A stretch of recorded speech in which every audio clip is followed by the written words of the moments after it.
शिवपुरी नामक एक गांव में माला नाम की एक लड़की रहती थी, जिसके माता पिता की मृत्यु बचपन में ही हो गई थी, जिस कारण उसे उसके मामा मामी ने पाल पोस कर बड़ा किया था। माँ बाप ना होने के कारण उसकी मामी ने कम उम्र में ही माला की शादी कर दी थी, लेकिन दुर्भाग्यवश उसके पति की कैंसर के कारण मौत हो गई। उसके पति की मौत के बाद माला की सास बोली, मनहूस कहीं की, चली जा यहाँ से। तेरे घर आते ही मेरे बेटे की मौत हो गई। अब मेरा बेटा ही नहीं रहा तो तू क्या करेगी यहाँ? जा, चली जा यहाँ से। माँ जी, मैं कहाँ जाऊँगी? मुझे अपने घर से मत निकालिए, मुझे यही किसी कोने में पड़े रहने दीजिए माँ जी। परंतु माला की सास उसकी एक बात नहीं मानती है और माला को घर से निकाल देती है। सर्दियों के दिन थे, वह ठंड में ठिठुरती हुई अपने भाई के पास चली जाती है। अरे माला, तुम यहाँ कैसे? वो भी इतनी ठंड में, बिना ठंड के कपड़ों के। तुम ठीक तो हो ना? भैया, मुझे उन लोगों ने घर से निकाल दिया। वे कह रहे थे कि मैं मनहूस हूँ। घर आते ही अपनी पति को मार डाली। अच्छा, कोई बात नहीं, तुम मेरे साथ ही रहो। इतने में वहाँ पे माला की भाभी आ जाती है और वो कहती है, अरे तुमने अभी अभी क्या बोला? अब माला यहीं रहेगी? नहीं नहीं, ऐसा नहीं हो सकता। इस ठंड में खाने पहनने को कहाँ से आएगा? भाभी, मैं इतनी ठंड में कहाँ जाऊंगी? मैं आपकी किसी झोपड़ी में रह लूंगी, कभी कुछ नहीं मांगूंगी, लेकिन मुझे यहीं रहने दो भाभी। रामू के बहुत समझाने बुझाने पर सीता मान जाती है और बाहर एक झोपड़ी देने को तैयार हो जाती है और कहती है, तुम यहाँ रह सकती हो, लेकिन तुम्हें खाने पीने का खुद देखना पड़ेगा। माला यह बात सुनकर बाहर वाली झोपड़ी में चली जाती है। वह सुबह से भूखी थी और बहुत थक गई थी, इसलिए वह फर्श पर लेट गई। फर्श ठंडा था, उसे ठंड बर्दाश्त नहीं हो पाया, तो वह भाभी के पास जाकर बोली, भाभी, कोई पुरानी चादर पड़ी है तो दे दो, घर की फर्श बहुत ठंडी है। अरे माला, मैं एक दिन पहले ही सारे पुराने कपड़े और चादर भिखारियों को दे दिए हैं। अब तो मेरे पास कुछ भी नहीं है तुम्हें देने को।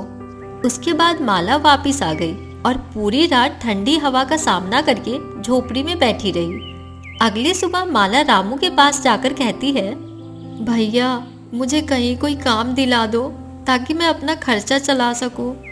माला, तुम तो भाभी को जानती हो, अगर मैं तुम्हारी मदद करूंगा तो वो घर छोड़कर चली जाएगी। कोई बात नहीं भैया, मैं खुद ही कोई काम ढूंढती हूँ। अब माला परेशान हो गई थी, ना तो कोई काम था, ना ही इस ठंड से बचने के लिए कपड़े, और ऊपर से ये ठंडी हवाएं। माला खाली पेट ही ठंड में काम ढूंढने निकल जाती है, लेकिन खाली पेट होने के कारण माला से चला नहीं गया और वह पास पड़े बेंच पर बैठ जाती है और रोने लगती है। तभी एक औरत उसके पास आई और कहती है, क्या हुआ बहन, तुम रो क्यों रही हो? जी, आप कौन? मेरा नाम सुमन है, मैं यही पास में रहती हूँ। मैं तुम्हें बहुत देर से देख रही हूँ कि तुम यहाँ बैठकर रो रही हो, और इतनी ठंड है यहाँ पर तो मुझसे रहा नहीं गया, इसलिए मैं आ गई। बहन, मुझे कोई काम दिला दो। मेरे पति की मृत्यु के कारण सभी ने मुझे घर से निकाल दिया। ठंड में न कपड़े हैं और न ही खाने को कुछ। आप मुझे काम दिला दो तो आपकी बहुत कृपा होगी। फिर सुमन ने माला की बात सुनकर कहा, अरे पहले तो मेरे घर चलो, वहीं बैठकर बात करते हैं, बाहर बहुत ठंड है। उसके बाद सुमन ने माला को अपने घर ले जाकर उसे पुराने चादर और कुछ कपड़े दिए और पेट भर खाना भी खिलाया। तब माला बोली, बहन, आप बहुत अच्छी हो। अगर आप मुझे इतने कपड़े और खाना नहीं देते तो पता नहीं क्या हो जाता। आपका बहुत बहुत धन्यवाद। अरे कोई बात नहीं माला, कभी तुम्हारे पिता ने मुझे इसी तरह ठंड से एक बार बचाया था और मुझे अच्छी शिक्षा का ज्ञान देकर मुझे जीवन जीने का ज्ञान दिया था। आज मैं ऐसे ही लोगों को मदद करती हूँ, लेकिन तुम्हें अपनी मदद खुद करनी होगी माला। लेकिन वो कैसे बहन? देखो माला, अगर तुम गरीब हो तो गरीबी से लड़ो, और ठंड है तो ठंड से लड़ना सीखो। इस दुनिया में सभी हालातों से लड़ना सीखो। माला को सुमन की बात सुनकर एक हिम्मत मिली और वह घर आ गई। घर आते ही भाभी और भैया बाहर ही खड़े थे।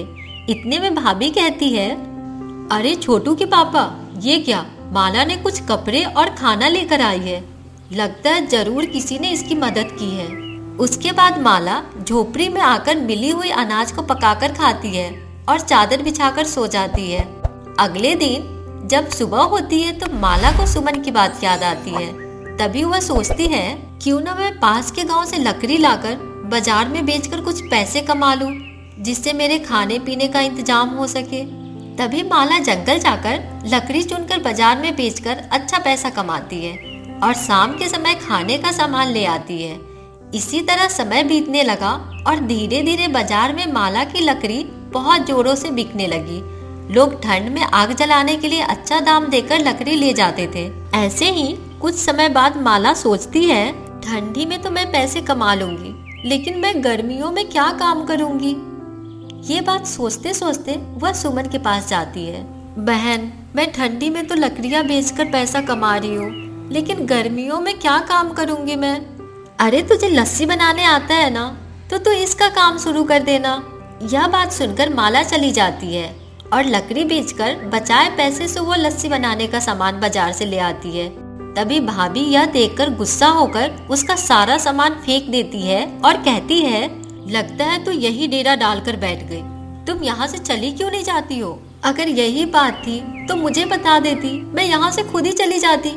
मेरा सामान फेंकने की क्या जरूरत थी? हाँ, अब तो तुम कमाने लगी हो ना, अब तो बोलोगी ही। कल से अपना ठिकाना देख लेना। ठीक है, मैं कल ही यहाँ से चली जाऊंगी। भैया, भाभी, जल्दी उठो, देखो घर में आग लग गई है। तभी वो दोनों जल्दी से उठते हैं और देखते हैं कि घर में आग लग गई है। माला दोनों के साथ घर से बाहर आती है और इतने देर में गांव वाले इकट्ठा हो जाते हैं और तब तक आग कम हो जाती है। माला, मुझे माफ कर दो, मैंने तुम्हारी कितनी बेइज्जती की, लेकिन तुमने हमारी जान बचा ली, मुझे माफ कर दो। अरे कोई बात नहीं भाभी, आप तो मेरे माँ जैसी हो। तभी भाभी और भैया को अपनी गलती का एहसास होता है। फिर उस दिन से सब खुशी खुशी साथ में रहने लगते हैं।